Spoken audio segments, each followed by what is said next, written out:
Hello everyone. तो आज हम लोग बात करने वाले हैं केमिस्ट्री और बायोलॉजी का इंपॉर्टेंट क्वेश्चन। तो सबसे पहले हम लोग तरीका डिस्कस कर लेते हैं कि कैसे हम लोग स्टडी करेंगे। यानी आपको मैंने फिजिक्स का और मैंने आपको सारे साइंस का जितने भी इंपॉर्टेंट डायग्राम है उसके बारे में जिक्र कर लिया था कल और परसों के क्लासेस में। आज का इंपॉर्टेंट क्लासेस है और ये लास्ट क्लासेस है जो कि कल आपका एग्जाम होने जा रहा है। तो हम लोग कुछ ऐसे ट्रिक टेक्निक और टिप्स का बात करेंगे जो आपके बोर्ड के लिए बहुत ज्यादा हेल्पफुल हो। तो सबसे पहले आज हम लोग 3-4 तरीका पे काम करेंगे। सबसे पहले क्या है कि जितने भी चैप्टर वाइज केमिस्ट्री और बायोलॉजी के इंपॉर्टेंट क्वेश्चन है सबसे पहले हम लोग उसको देखेंगे। पहली बात है। दूसरी बात है, एक और मैंने सेट तैयार किया है उसमें भी केमिस्ट्री बायोलॉजी फिजिक्स तीनों के वीवीआई क्वेश्चन जो कि प्रीवियस ईयर क्वेश्चंस है, यानी जितने बार बोर्ड में क्वेश्चन पूछा है वो सारा का सारा रिपीटेड क्वेश्चन मैं लेके आया हूं। कंडीशन क्या है भाई कि मैं इतना लेट से इसलिए वीडियो को लाया क्योंकि हमको सर्च करने में बनाने में बहुत ज्यादा टाइम लगा और क्वेश्चन जल्दी मिल नहीं पा रहा था। यानी किसी का पीपीटी उठा के हम लोगों ने सीधे लाके उसको हुबहू नहीं रखा है, यानी इसके ऊपर मैंने काम किया है, हमारी टीम ने काम किया है। तो दो हम आपको क्वेश्चन का पीडीएफ देंगे जो आप पूरा रात भर में क्वेश्चन को बस देख लोगे कर लोगे। पहली बात है। दूसरी बात है कि मैंने आपको फिजिक्स का एक्टिविटी दिया था उसी प्रकार से केमिस्ट्री और बायोलॉजी का भी एक्टिविटी मैं दे दूंगा, टेलीग्राम और व्हाट्सएप नंबर पे मैं शेयर कर दूंगा। मैं फिर से आपको एक बार व्हाट्सएप और टेलीग्राम नंबर लिख दूंगा। दूसरी बात है। तीसरी बात है कि एनसीईआरटी का कौन कौन सा पॉइंट आपको देखना है ये भी आप देख लोगे। तो जितना मैं आपको बताया अगर आप उस स्ट्रेटजी से भी पढ़ाई करोगे तो नो डाउट आपके बोर्ड में बहुत बेहतर मार्क्स आ जाएंगे। आइए अब हम लोग केमिस्ट्री का इंपॉर्टेंट क्वेश्चन देख रहे हैं। चलिए सबसे पहला क्वेश्चन हम लोग करते हैं। पहला क्वेश्चन क्या है, why are decomposition reaction called opposite of the combination reaction. यानी कॉम्बिनेशन रिएक्शन क्या होता है कि दो या दो से अधिक सब्सटेंस को जोड़ोगे तो प्रोडक्ट मिलेगा, तो ये कॉम्बिनेशन। और इसके उल्टा उसको हम लोग क्या बोलते हैं, डिकम्पोजिशन। तो ये तो बहुत सिंपल क्वेश्चन था, ठीक है। सेकंड क्वेश्चन है, when potassium chloride KClO3 is heated in the presence of manganese dioxide catalyst, it decomposes to form potassium chloride and oxygen gas, represent this in the form of a balanced chemical equation। सबसे पहले reactant लिखना है, arrow देके product लिखना है और जो भी आपका इक्वेशन बनेगा उस इक्वेशन को बैलेंस करना है, ठीक है। तीसरा question, A solution of potassium chloride when mixed with silver nitrate. यानी पोटेशियम क्लोराइड है KCl और मिक्स कर रहा है सिल्वर नाइट्रेट के साथ AgNO3 के साथ, तो इनसॉल्युबल व्हाइट प्रिसिपिटेट बना रहा है। तो केमिकल रिएक्शन इसमें कौन सा इन्वॉल्व हो रहा है और किस टाइप का केमिकल रिएक्शन बन रहा है, ये भी एक लाजवाब बढ़िया क्वेश्चन है। चौथा क्वेश्चन क्या बोल रहा है, equal length of magnesium ribbon are taken in test tube. यानी इक्वल लेंथ का मैग्नीशियम रिबन को हम लोग टेस्ट ट्यूब A और B में ले रहे हैं। Hydrochloric acid is added to test A while acetic acid is added to test B। यानी दो टेस्ट ट्यूब है, test tube A test tube B। Test tube A में भी इक्वल लेंथ का मैग्नीशियम रिबन ले रहे हैं, टेस्ट ट्यूब B में भी ले रहे हैं। टेस्ट A में ऐड कर रहे हैं हाइड्रोक्लोरिक एसिड जबकि टेस्ट B में ऐड कर रहे हैं acetic acid. In which case the reaction would appear more vigorously and why। यानी इन दोनों में कौन सा बीकर या कौन सा टेस्ट ट्यूब जल्दी रिएक्शन को शो कर जाएगा इसके बारे में बता रहा है। और जल्दी तो करेगा ही करेगा, लेकिन क्यों करेगा, ठीक है। Write the chemical equation for the reaction in the test tube A and B, ठीक है। आइए अगला क्वेश्चन देखते हैं। Describe an activity to show the decomposition reaction of ferrous sulfate in the laboratory। यानी आपको एक डिकम्पोजिशन रिएक्शन को शो करना एक्टिविटी के माध्यम से जो हम लोग फेरस सल्फेट को लैब में करते हैं, ठीक है। अगला question, A solution of substance X is used for washing soda. अब बताइए X जो है वॉशिंग सोडा हम उसका यूज करते हैं। X सब्सटेंस का नाम क्या होगा, फार्मूला क्या होगा और वो जब वाटर के साथ रिएक्शन करेगा तो क्या होगा, इसका बैलेंस केमिकल इक्वेशन बताना है, ठीक है। वही आपका कैल्शियम हाइड्रोक्साइड कैल्शियम कार्बोनेट वाला। आइए आगे हम लोग लेते हैं, थोड़ा सा ऊपर करेंगे। अगला हम लोग यहां पे देखते हैं कि right chemical equation for the reaction taking place, ठीक है। ये तीन है, इस तीन क्वेश्चंस का केमिकल इक्वेशन लिखना है। Zinc sulphide is heated in air, तो जिंक सल्फाइड का मतलब ZnS हीट कर रहा है एयर के साथ प्लस O2, तो Zn plus ZnO plus SO2। इस प्रकार का आपको रिएक्शन लिखना है, बहुत इजी है ये।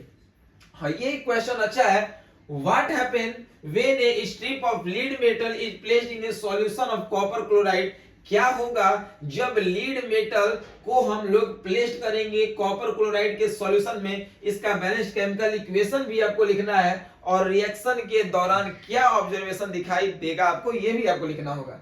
ठीक है, प्रेसिपिटेशन रिएक्शन क्या होता है इसका एक एग्जांपल देना है। प्रेसिपिटेशन रिएक्शन क्या होता है इसका आपको एक एग्जांपल देना है। अगला क्वेश्चन, ठीक है, a water insoluble calcium compound a on reacting with dilute H2SO4 release colorless and odorless gas B with brisk effervescence. When gas B was passed through lime water, the lime water turned milky. Turned milky का मतलब carbon dioxide gas और pop sound का मतलब hydrogen gas. यानी आप एक चीज को देख रहे हो, क्योंकि अगर हम एक एक क्वेश्चन को पढ़ने लगे तो लगभग ये वीडियो 3, 4, 5 घंटा तक भी जा सकता है।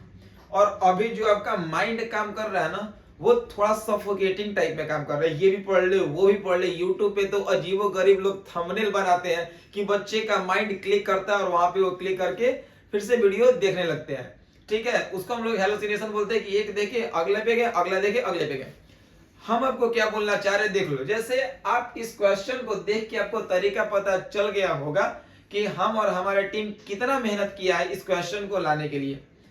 तो ये आप बस देख लो, ये सारा का सारा क्वेश्चन आपको सेम नंबर यानी व्हाट्सएप और टेलीग्राम, मैं एक बार फिर से उसको मेंशन कर दे रहा हूं। ठीक है, आप इस पे मैसेज करोगे, आपको वो सारी डिटेल्स मिल जाएगी। 9262507730। ठीक है, टीम जो है वो आपको कनेक्ट कर लेगा और जितना भी इंपॉर्टेंट है फिजिक्स, केमिस्ट्री, बायोलॉजी, वो सारा का सारा PDF, डायग्राम, ठीक है, इंपॉर्टेंट क्वेश्चन सब का सब आपको भेज दिया जाएगा। और बस उतना ही करके जाओ, आप देखना हूबहू हम लोग पेपर को लड़ा देंगे। यानी लिंक पेपर का कॉन्सेप्ट आपको सामने कल देखने को मिल जाएगा। ठीक है, चलिए तो एक बार थोड़ा सा इसको पार कीजिए। ठीक है, रुक जाइए। अब acid, base and salt second chapter में रेनसिडिटी क्या होता है, प्लास्टर ऑफ पेरिस का फॉर्मूला क्या है, ठीक है, उसके बाद केमिकल फॉर्मूला वॉशिंग सोडा का बताना है, इक्वेशन और रिएक्शन बताना है, क्यों डिस्टिल्ड वाटर में इलेक्ट्रिसिटी कंडक्ट नहीं करता है, रेन वाटर में करता है, वाटर ऑफ क्रिस्टलाइजेशन क्या होता है, ठीक है, इसका केमिकल फॉर्मूला बताना है। ठीक है, name the compound which is obtained from baking soda and used to the remove the permanent hardness of water, वैसा कंपाउंड का नाम बताना है। ठीक है, what happens when it recrystallization for its aqueous solution. What change will you observe in the color of red litmus paper when it is dipped into a solution of sodium sulfate? Give reason to explain your observation. यानी देख रहे हो आपका question का pattern कैसा है।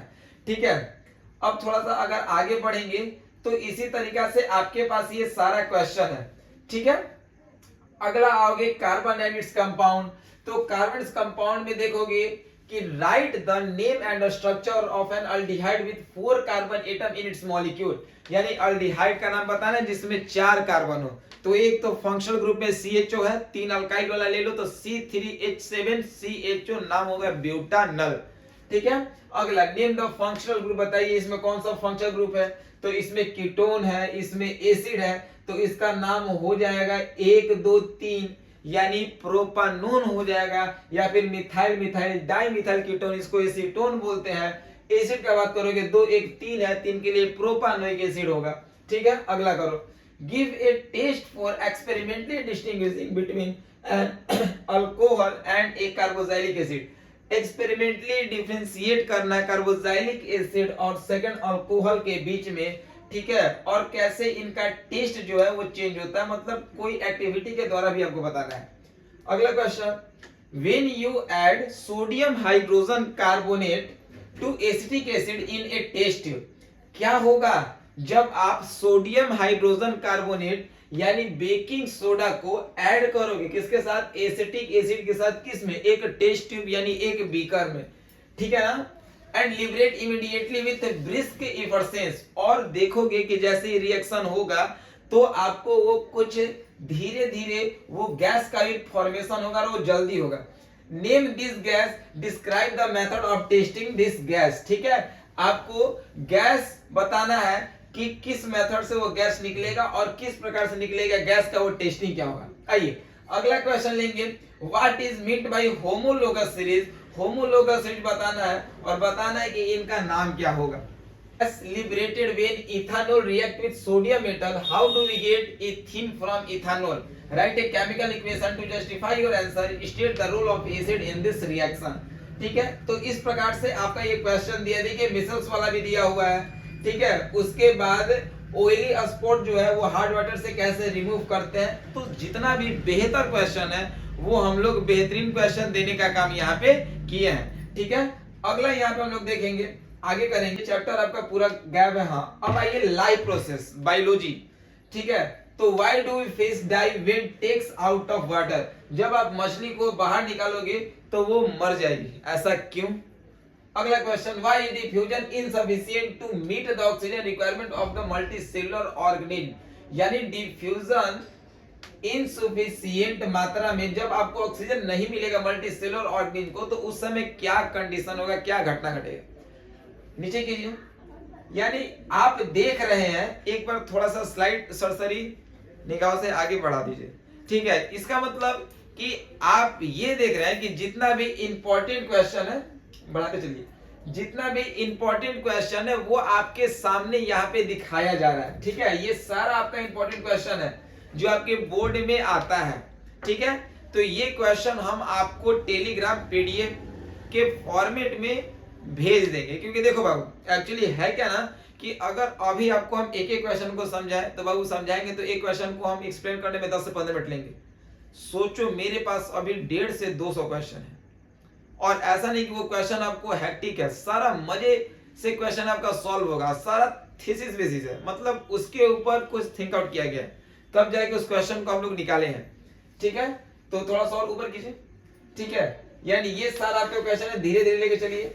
Heredity है, heredity का ही बहुत सारा हम लोग यहाँ पे क्वेश्चन लिए है। उसके बाद ये लाइट, हम लोग एनसीईआरटी के बारे में बात कर रहे हैं। यानी देखो एनसीईआरटी में है क्या, अगर हम लोग पहला चैप्टर के बारे में बात कर रहे हैं यानी chemical reaction and it's equation, तो पहला चैप्टर में लीड नाइट्रेट वाला जो रिएक्शन है उसको अच्छे से देख लेना, कैल्शियम कार्बोनेट वाला जो है उसको अच्छे से देख लेना, सिल्वर क्लोराइड वाला जो है उसको अच्छे से देख लेना, फेरस सल्फेट वाला उसको देख लेना। ये 4-5 जो पॉइंट मैं आपको बता रहा हूँ इसको अच्छे से देख लेना, और एक्सरसाइज का क्वेश्चन थोड़ा सा देख लेना, लास्ट वाला जो सबसे इंपॉर्टेंट आपका है वो केमिस्ट्री में आपका सेकेंड चैप्टर है एसिड बेस एंड साल्ट में जो केमिकल फ्रॉम साल्ट है वो एक एक लाइन पढ़ना, पूरा केमिकल फ्रॉम साल्ट है वो पूरा लाइन वाइज पढ़ना, उसका एक एक पॉइंट पढ़ना, प्रिपरेशन मेथड पढ़ना। ये आपका एसिड बेस एंड साल्ट का था। जितना भी आपका एक्सरसाइज और इंटेस्ट का क्वेश्चन लैंग्वेज बेसिस का है वो लैंग्वेज बेसिस आप देख लेना। एसिड बेस एंड साल्ट में बात करेंगे, थोड़ा सा आप रिएक्शन देख लेना अच्छे से, कोरोजन वाला कंडीशन रेंसिडिटी वाला क्वेश्चन वो पहले में था उसको देख लेना। मेटल एंड नॉन मेटल का जो कंडीशन है उसमें आप कंसंट्रेशन वाला टॉपिक पूरा देख लोगे अच्छे से।